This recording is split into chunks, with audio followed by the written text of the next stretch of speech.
Hey guys, welcome back to The Witness. I think it's time to finally explore this general direction. It's funny, that's the beginning of the game right there. Right there in that castle. And we're almost done with the, we're almost done with the entire laser thing, I think. I think I'm running out of lasers to do. I'm sure there's still puzzles around, more vaults to solve, and a lot of drawing lines across the environment, and so on. But, and we still have to solve the town. But this right here, I believe, is the last location in the game that I have left to explore from scratch. Before I go to the top of that mountain anyway.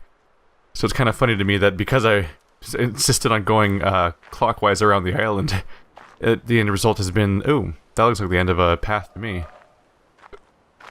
The end result has been that going around the entire island, like, the place I'm stopping at is the place I started at. Granted, for all I know, we might not even be halfway through the series for all I know, with how much we could still have left to do. Wow, those towels. I haven't seen the towels with this floral, like that like sun design, like a sunset, for a long time. We saw a lot of hints of it early on. They were in that castle at first, and they were over by the desert temple, I think. No, the trees. Over by the trees, there was stuff like that. Oh, reflections of things. Sure seems like that could lead to something. So many things that could happen here. Alright, let's get up top. Surely there's some sort of puzzle around here.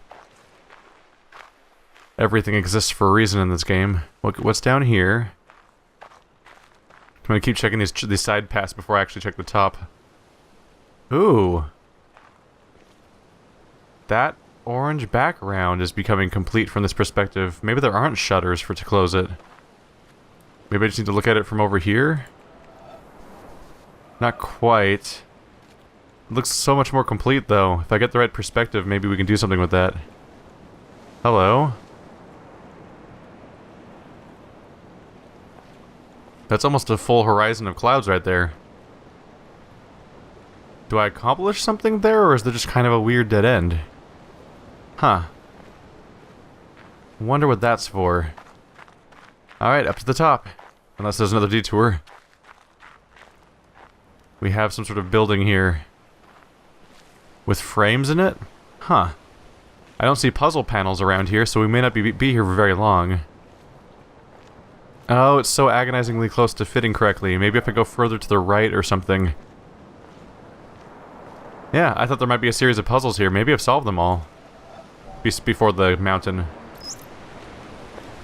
O Lord God, helper of those who seek you, I see you in the garden of paradise, and I do not know what I see, because I see nothing visible. I know this alone, that I know that I do not know what I see, and that I can never know. I do not know how to name you, because I do not know what you are.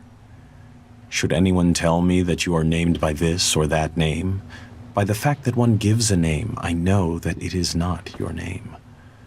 For the wall beyond which I see you is the limit of every mode of signification by names. Should anyone express any concept by which you could be conceived, I know that this concept is not a concept of you, for every concept finds its boundary at the wall of paradise.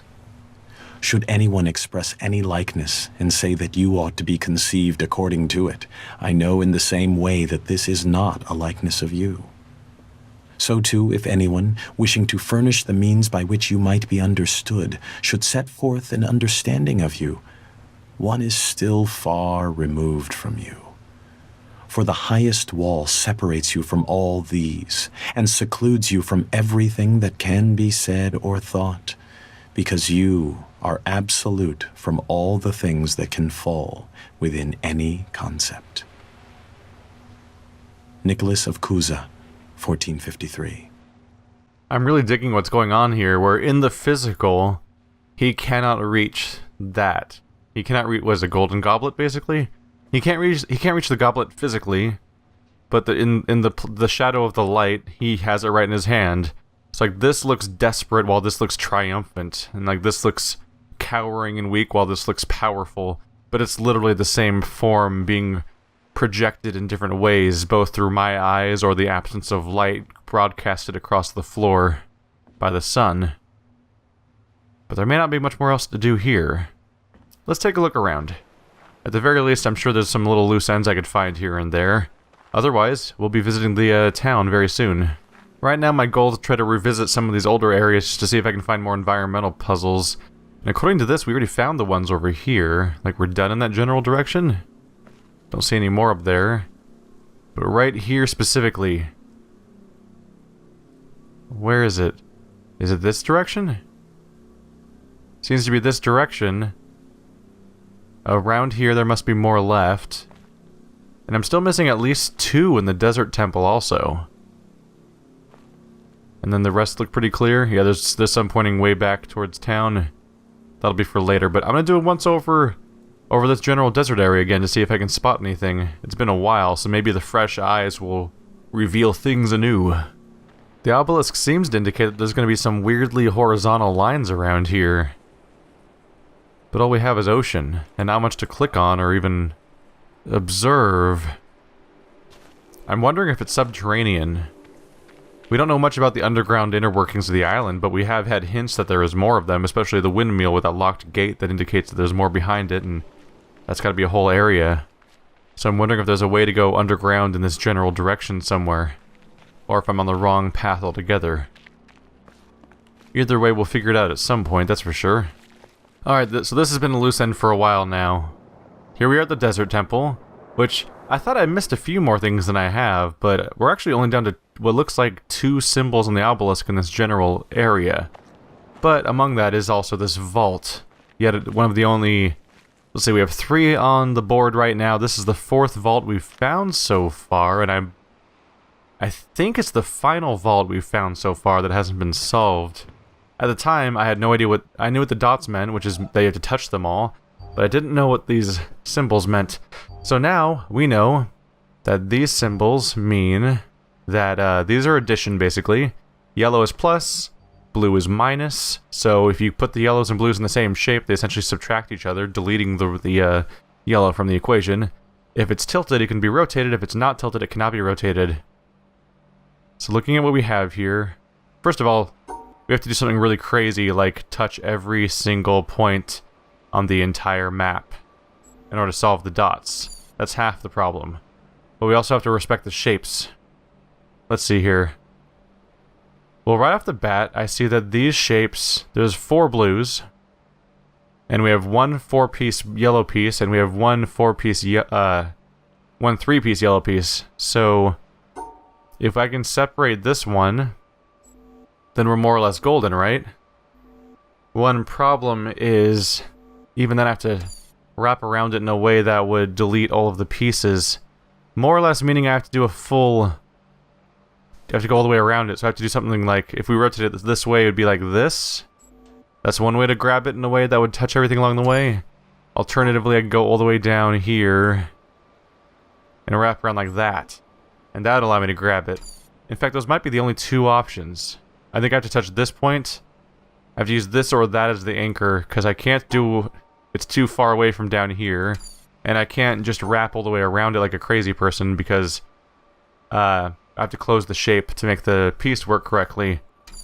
Alright, so that's... so unless I use the blue pieces to delete that piece, that's more or less what's going to happen there. Now the concern is figuring out how to get to the point where I can draw everything else along the way, for example.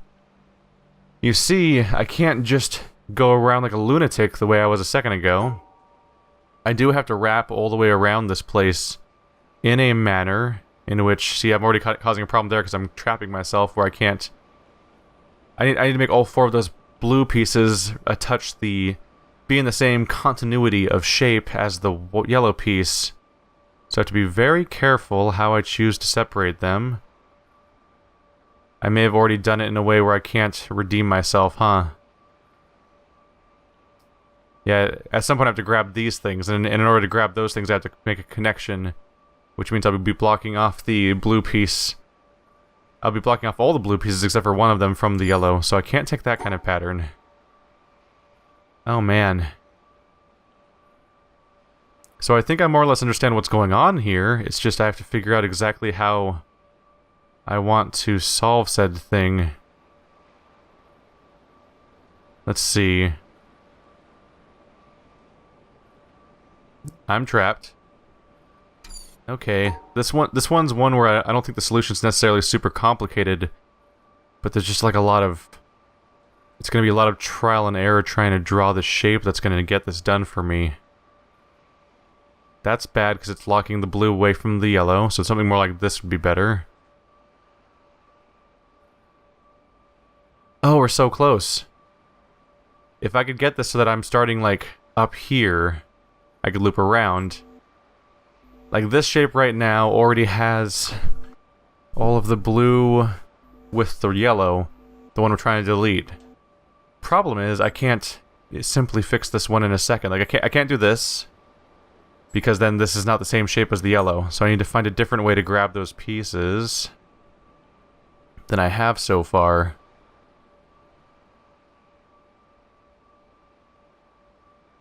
Yeah, how do I go about grabbing that one specifically is kind of an issue. Because I want to be able to go like this. Let's see here. I've got to be so close. No, don't grab that. Don't grab that one.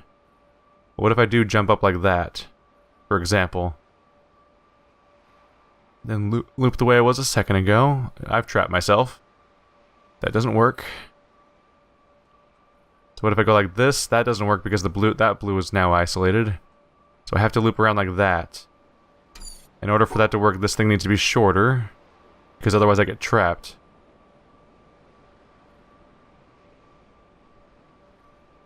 Yeah, that whole pillar is going to be in my way from this pattern.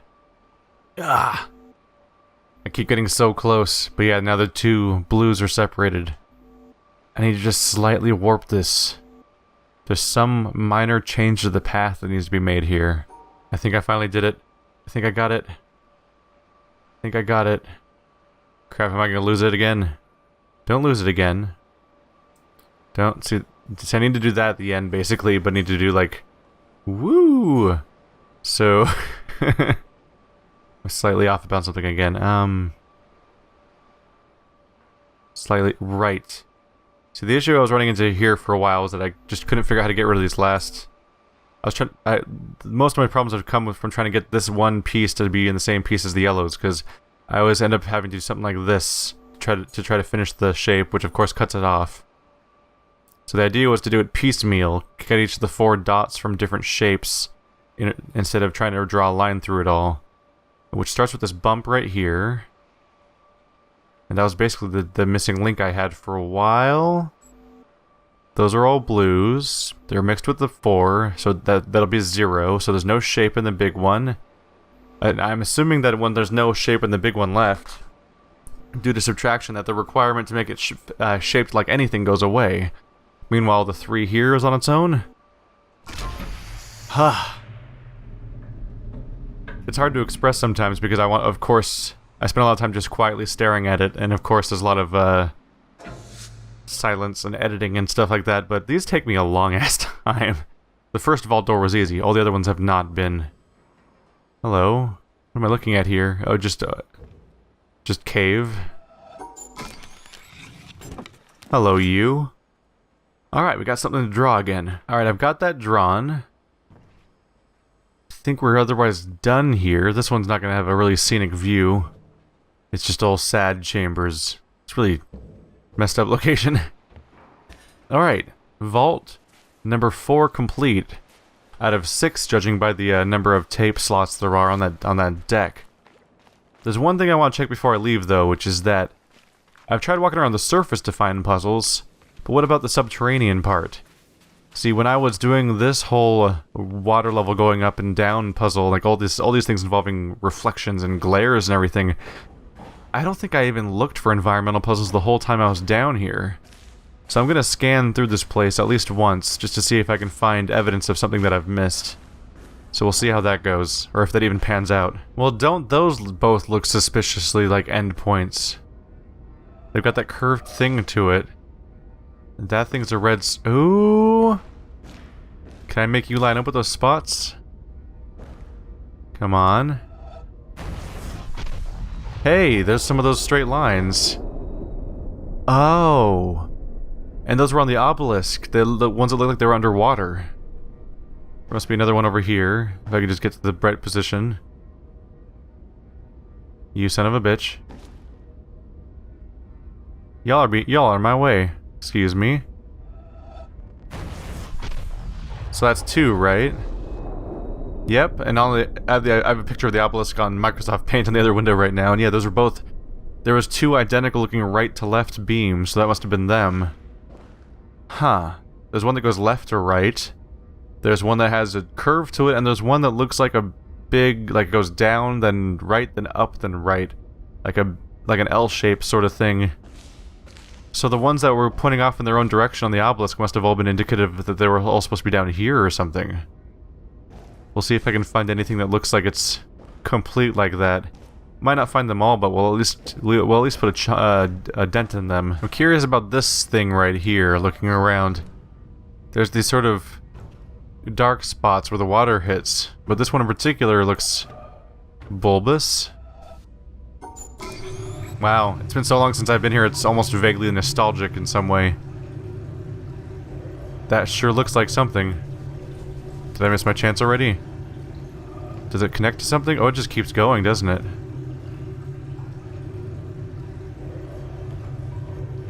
The thing just keeps going. Oh! This dark spot. Is that shaped like the thing on my map?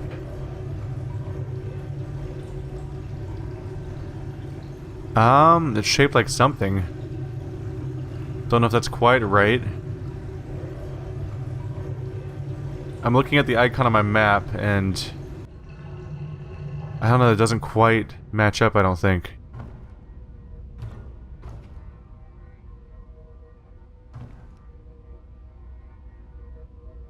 Yeah, looking at this...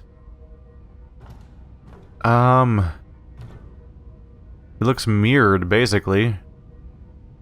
Unless I can start over there somehow? I'm not quite sure what to make of this one. So let's try facing all the way down here. Yeah, this seems like where it'd form a perfect shape, I think.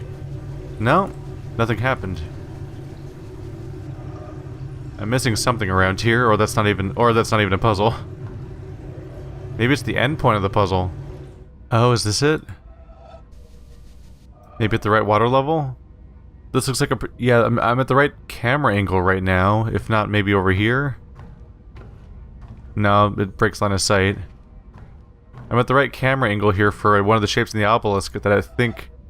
Yeah, it's the one that wraps around itself. So it goes down like this, connects, and then comes back. Even from this perspective, you can see that this merges together to form one continuous shape. Just gotta bring the water back up. Alright, let's give it a shot right from here. Is this the right camera angle? Come on, there we go. We dragged it across. Now I just need that water level to move. Come on. So what's interesting is that the things I found earlier were on a different piece of the obelisk than this one is, even though we're in the same underground area. I'm thinking that the area, there's just so many in this direction. Here we go. Got it. I'm thinking that there's just so many of these puzzles in the general direction of the desert that they just had it overflow onto a second side of the obelisk, and that the directions don't really mean anything. There's just a total of, what is that? 1, 2, 3, 4, 5, 6, 7, 8, 9, 10, 11, 12 in the desert? The image I took kind of cuts off, so there might be more obelisk below that part because that's already glowing, so I didn't include it, but there's at least 12 puzzles in the general desert, judging by the obelisk, considering that this is counted as being this is a different side of the obelisk than those horizontal lines we just drew, even though they're in the next room from each other. So unless we suddenly made it into a totally different geographical area, which I doubt. In fact, I think we're directly downstairs. I think that extra side of the obelisk, it really is just overlap. Alright, let's see if I can find any more around here. Hello? Did I find you already? I think that was a new one. Which one was that? Oh, yeah. That was right in, this one was directly under the big crazy shape that I just found in the last room on the obelisk, so that... I think I just finished the entire first column of obelisk puzzles from the desert. And on the next column I have the 2 horizontal lines that go right to left, but I still have to get a curvy line, a kind of bucket, like almost like a diagram of a well looking line, and a left to right horizontal line instead of a right to left. And who knows where those could be hidden. But that one was easy. All I had to do was look up. Actually, I almost feel bad about that one. Oh, wait. Oh. It wasn't that easy. I didn't have this one because that's the elevator. This is the last chamber of this area. So I didn't have this one before because I had to raise the elevator up in the first place. So once I wrote it up, it was like that, and then when I came back down, it became a puzzle. Like Dark Souls, basically. Oh, so that's the end of this place, then. So, I've either walked past them, or they're in some place I haven't seen yet, or something. But I'm missing at least 2 more? No, 3 more. Somewhere around here. Interestingly, here we get another glimpse of this thing. There's some kind of tunnel system. Like, you can even see these air holes from the surface when you're in the desert.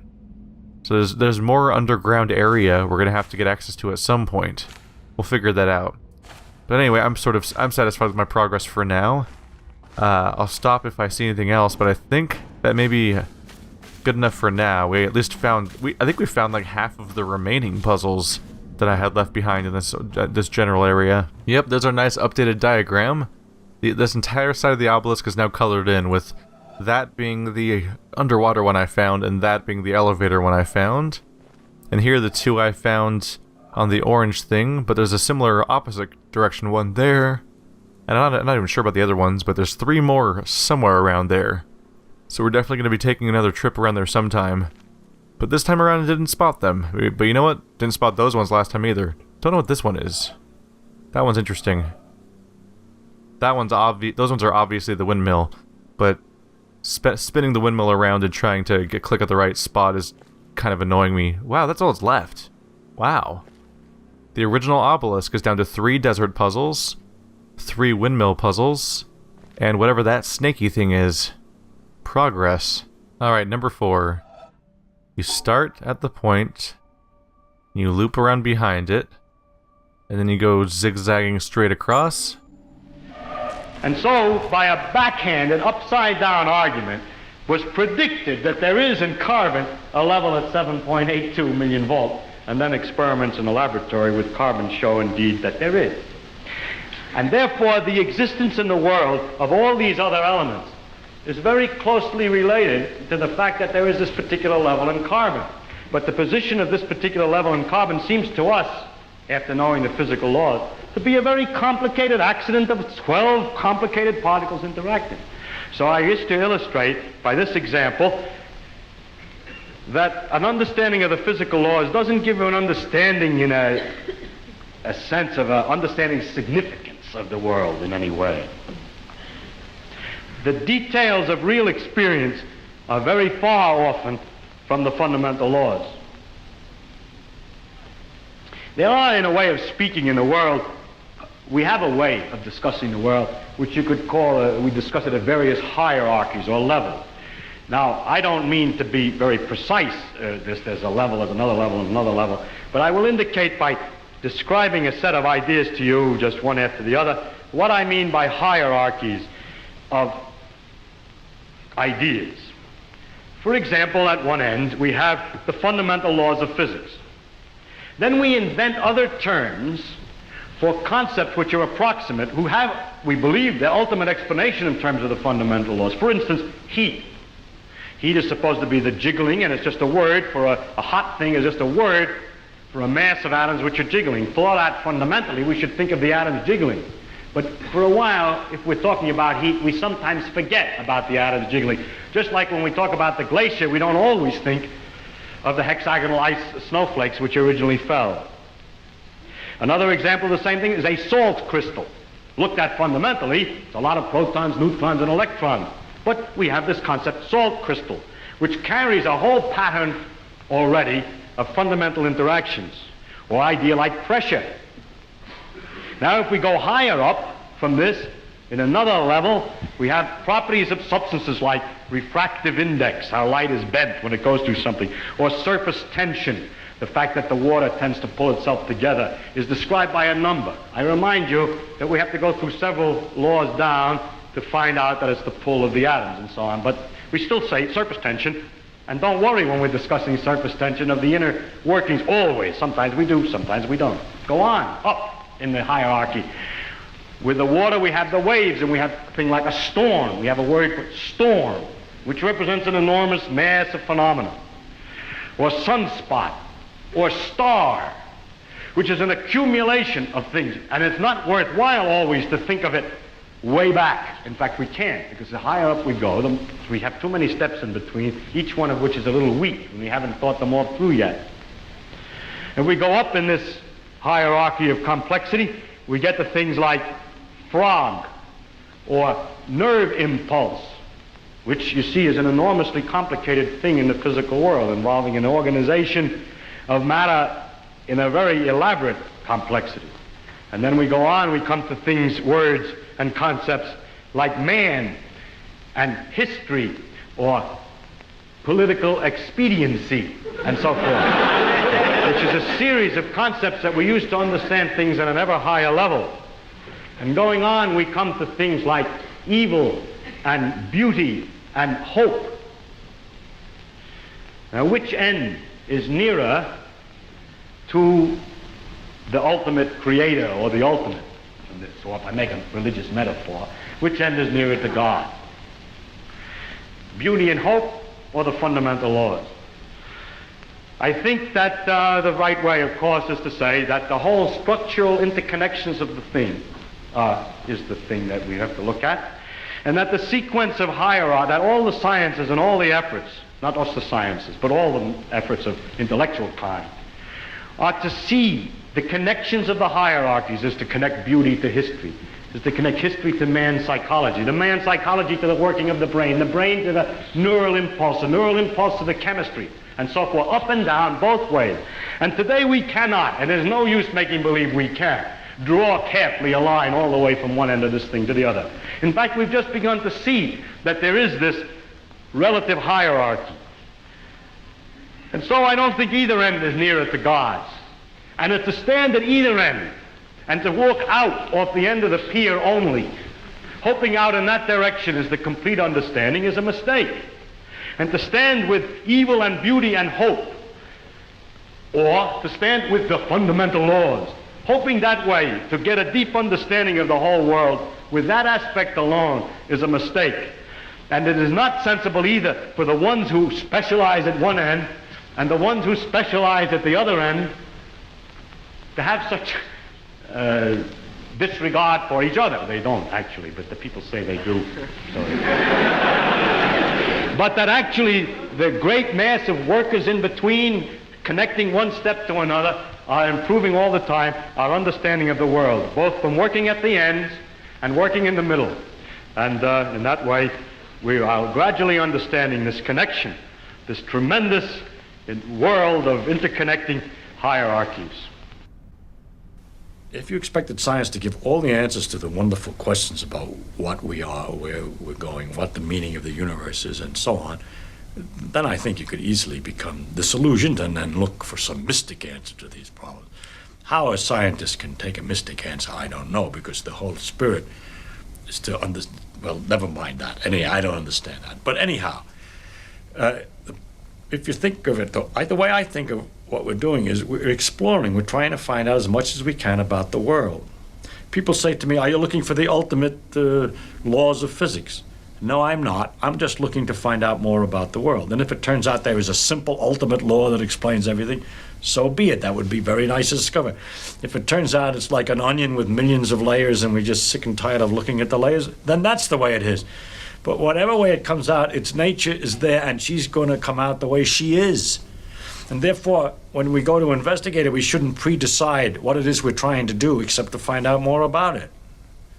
If you say, but your problem is, why do you find out more about it? If you thought that you were trying to find out more about it because you're going to get an answer to some deep philosophical question, you may be wrong. It may be that you can't get an answer to that particular question by finding out more about the character of nature. But I don't look at it. My interest in science is to simply find out about the world. And the more I find out, the better it is. I like to find out. There are very remarkable mysteries about the fact that we're able to do so many more things than apparently animals can do, and other questions like that. But those are mysteries I want to investigate without knowing the answer to them. And so altogether, I can't believe the special stories that have been made up about our relationship to the universe at large, because they seem to be too simple, too connected, too local, too provincial. The earth, he came to the earth. One of the aspects of God came to the earth, mind you. And look at what's out there. How can it isn't in proportion. Anyway, it's no use arguing. I can't argue it. I'm just trying to tell you why the scientific views that I have do have some effect on my beliefs. And also another thing has to do with the question of how do you find out if something's true? And if you have all these theories of the different religions, have all different theories about the thing, then you begin to wonder. Once you start doubting, just like you're supposed to doubt, you ask me, is the science true? We say, no, we don't know what's true. We're trying to find out. Everything is possibly wrong. Start out understanding religion by saying everything is possibly wrong. Let us see. As soon as you do that, you start sliding down an edge, which is hard to recover from. And so with the scientific view, or my father's view, that we should look to see what's true and what may not be true, once you start doubting, which I think to me is a very fundamental part of my soul, is to doubt and to ask. And when you doubt and ask, it gets a little harder to believe. You see, one thing is I can live with doubt and uncertainty and not knowing. I think it's much more interesting to live not knowing than to have answers which might be wrong. I have approximate answers and possible beliefs and different degrees of certainty about different things, but I'm not absolutely sure of anything. And then many things I don't know anything about, such as whether it means anything to ask, why we're here, and what the question might mean. I might think about it a little bit. If I can't figure it out, then I go to something else. But I don't have to know an answer. I don't feel frightened by not knowing things, by being lost in the mysterious universe without having any purpose, which is the way it really is as far as I can tell, possibly. It doesn't frighten me.